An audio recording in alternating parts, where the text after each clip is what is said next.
আসসালামু আলাইকুম, আমি মোহাম্মদ আমানতুল্লাহ এসিআই ট্রেনিং ডিপার্টমেন্টে সিনিয়র ট্রেনিং এক্সিকিউটিভ হিসেবে কর্মরত আছি।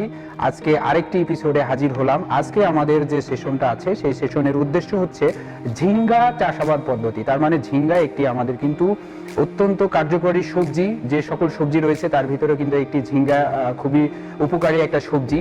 এই ঝিঙ্গাটা কিভাবে চাষাবাদ করবেন সেই চাষাবাদ পদ্ধতি সম্পর্কে কিছুটা আলোচনা করব।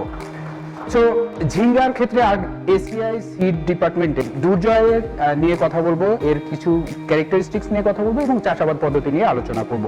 তো প্রথম যেটা রয়েছে সেটা হচ্ছে ফসল সংগ্রহ। এটি সাধারণত বপনের 45 থেকে 50 দিনের মধ্যে কিন্তু আমরা এটা হারভেস্ট করতে পারি। কোনটার কথা বলছি? দুর্জয় বীজের কথা বলতেছি। এবং এই দুর্জয় বীজ থেকে যে ফলটি হয় সেটি প্রায় 250 থেকে 300 গ্রাম প্রতিটি ফলের ওজন হয়ে থাকে এবং এর ফলন দেখা যায় 12 থেকে 15 টন পার একর। এটি সাধারণত চৈত্র এবং আষাঢ় মাস ছাড়া সারা বছর কিন্তু চাষাবাদ করা যায় এবং সিডের ক্ষেত্রে এর সিড রেট হচ্ছে 400 গ্রাম থেকে 500 গ্রাম প্রতি একরে। জীবনকাল 120 থেকে 140 দিন পর্যন্ত হয়ে থাকে দুর্জয়। তো আসুন জেনে নিই এই যে দুর্জয় সিড থেকে বা ঝিঙ্গা যে সিড রয়েছে সেটা থেকে আমরা কিভাবে কাল্টিভেশন করে নতুন ঝিঙ্গার ফলন পেতে পারি। তো প্রথম যেটা কাল্টিভেশনের ক্ষেত্রে আসে সেটি হচ্ছে জমি নির্বাচন করা। তো জমি নির্বাচনের ক্ষেত্রে ঝিঙ্গার ক্ষেত্রে সাধারণত যেখানে সেচ সুবিধা রয়েছে এবং সুন্দর আলো সুবিধা রয়েছে, আলো পড়ে এরকম উঁচু থেকে মাঝারি উঁচু জমি নির্বাচন করতে হবে এবং মাটি হতে হবে দোআঁশ থেকে বেলে দোআঁশ মাটি। কিন্তু মাটিতে যেন শিকড়টা খুব দ্রুত বের হয় এবং অনেক দূর পর্যন্ত যেতে পারে, এই জন্য মাটি কিন্তু ঝুরঝুরে হতে হবে। এই জন্য কি করতে হবে? মই দিয়ে সুন্দর করে মাটিটাকে লেবেল করতে হবে। 4 থেকে 5 বার এটাকে লাঙ্গল দিয়ে বা ট্রাক্টর দিয়ে চাষ করে মাটির যে ঢিলাগুলো রয়েছে সেগুলোকে ভেঙে ফেলতে হবে এবং ঝুরঝুরে করতে হবে। বেড তৈরি, আসুন জেনে নিই কিভাবে বেড তৈরি করতে হয় ঝিঙ্গার ক্ষেত্রে। তো ঝিঙ্গার ক্ষেত্রে আমরা যদি দুইভাবে করা যেতে পারে। একটা হচ্ছে বেড তৈরি, সেক্ষেত্রে আমরা সিড বীজগুলো বপন করি এবং সেখান থেকে সিডলিং উৎপন্ন হয়, এই সিডলিংটা আবার মেইন ফিল্ডে লাগাই। আরেকটা পদ্ধতি হচ্ছে সরাসরি বীজ বপন করে করা যায়। তো বেড তৈরির ক্ষেত্রে আগে সিডলিংটা তৈরি করা হয়। তো বেড তৈরির ক্ষেত্রে 15 থেকে 20 সেন্টিমিটার উঁচু একটি বেড তৈরি করতে হয় এবং যার প্রস্থ হবে 1.2 মিটার এবং লম্বা হবে জমি যতটুকু লম্বা ততটুকু। একটি বেড থেকে আরেকটি বেডের মাঝখানে 60 সেন্টিমিটার একটা নালা থাকবে যে জায়গায় ইরিগেশনের ফ্যাসিলিটির জন্য ব্যবহার করা হয় এবং দুইটা পরপর বেডের পর 30 সেন্টিমিটার আরেকটা নালা থাকবে, এটা ইন্টারকালচারাল অপারেশনের সুবিধা করার জন্য। এরপরে আসেন মাদা তৈরি করা। কিভাবে? যখন মেন ফিল্ডে যখন আমরা লাগাবো তখন কিন্তু মাদা তৈরি করতে হবে। মাদা তৈরি করার ক্ষেত্রে কি করতে হবে? 50 সেন্টিমিটার ব্যাস বিশিষ্ট একটি গর্ত হবে যেখানে গভীরতা হবে 50 সেন্টিমিটার এবং তলের দিকেও কিন্তু 50 সেন্টিমিটার থাকবে। এরকম একটি মাদা তৈরি করতে হবে এবং প্রত্যেকটা এই যে মাদার পাশে কিন্তু 60 সেন্টিমিটার রাখতে হবে। কিসের জন্য? ইরিগেশন চ্যানেলের সুবিধার জন্য একটা ড্রেন বা ফারো তৈরি করতে হবে এবং এক মাদার সেন্টার থেকে আরেকটি মাদার সেন্টার পর্যন্ত এটা কিন্তু দূরত্ব থাকবে 1 মিটার।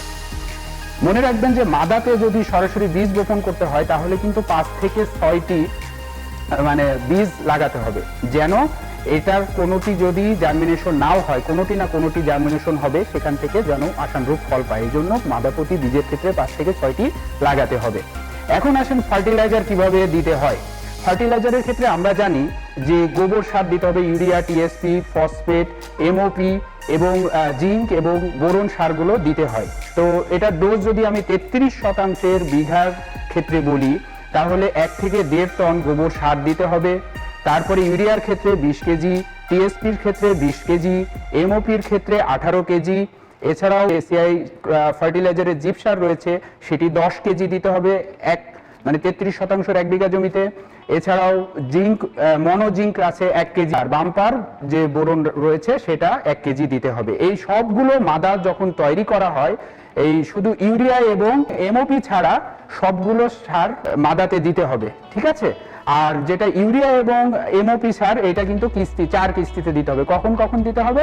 15 দিন বীজ বপনে বা সিডলিং বপনের 15 দিন পর, 35 দিন পর, 55 দিন পর এবং 75 দিন পরে পর্যায়ক্রমে 4 কেজি ইউরিয়া এবং 3 কেজি এমওপি সার পর্যায়ক্রমে 1 বিঘাতে ছিটিয়ে দিতে হবে।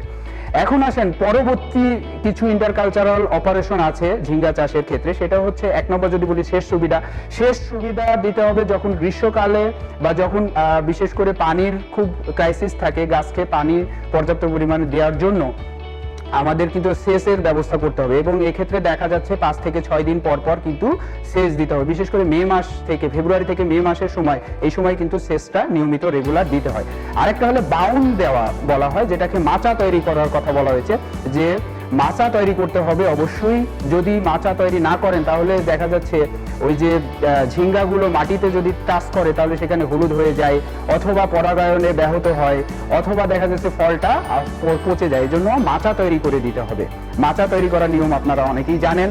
এছাড়াও যদি ইরিগেশন দেওয়ার পরে উপরে হার্ড কাস্ট পড়ে, ফলে মাটির উপর সাইডটা কিন্তু মানে টাইট হয়ে যায়। এই সময় ইরিগেশন দেওয়ার পরে যখন শুকায় যায় তখন এই মাটিগুলো আলগা করে দিতে হয়, এতে যেন বাতাসগুলো খুব সহজে রুটের কাছে পৌঁছায় এবং গাছ পর্যাপ্ত পরিমাণ অক্সিজেন এবং পানি পেয়ে থাকে। আর যথানিয়মিত সারের কথা বললাম যে সার প্রয়োগ করতে হবে। এখন আসেন রোগ বালাই কিভাবে দমন করবেন। আমরা জানি যে ঝিঙ্গার ক্ষেত্রে মোজাইক ভাইরাস হয়, powdery mildew, Downey mildew, anthracnose রোগ হয় এবং উইল্ট হয়। যদি মোজাইক ভাইরাসের কথা বলি, এটার সিমটম আছে পাউডারি মিলডিউ, ডাউনি মিলডিউ, পাতার চারিদিকে কিন্তু সাদা হয়ে যায়, পাউডারের মতো দাগ দেখা যায়। আবার অ্যানথ্রাকনোজ রোগে ফল পচে যায়, আবার ডোগা এবং কাণ্ড কিন্তু পচে যায়। এদের সলিউশন হিসাবে রয়েছে এসিআই ক্রপ কেয়ারের সালফক্স রয়েছে, এসিবিন রয়েছে, মিটপ রয়েছে, কনজাপ্লাস রয়েছে, এছাড়াও এমকেজিন রয়েছে, এগুলো সমাধান দেওয়ার জন্য। পোকার ক্ষেত্রে মেজর পোকা যদি বলি, সেক্ষেত্রে আসে কি ফলের মাছি পোকা, আরেকটি হচ্ছে পামকিন বিটল।